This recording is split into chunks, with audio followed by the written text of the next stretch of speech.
কাল আমরা চলে গেছিলাম দক্ষিণ কলকাতার লেক কালীবাড়িতে। আমরা সবাই মিলে গেছিলাম, কিন্তু বেশ অনেকটা রাত হয়ে গেছিল, তাই কি করা যাবে, আর পুজো দিতে পারলাম না। তখন অলরেডি পুজো দেওয়া বন্ধ হয়ে গেছে।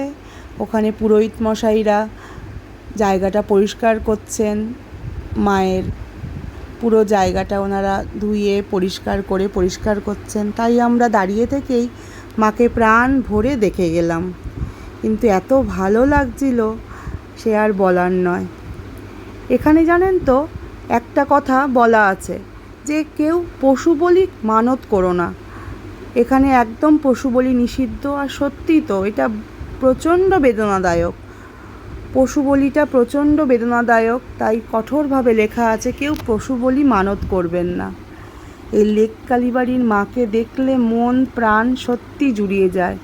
মা যে কত মানুষের কষ্ট দূর করেছে। মনে মনে মাকে অন্তর দিয়ে ভালোবাসবেন, মাকে ডাকবেন, নিশ্চয়ই মা আপনার ডাকে সাড়া দেবে।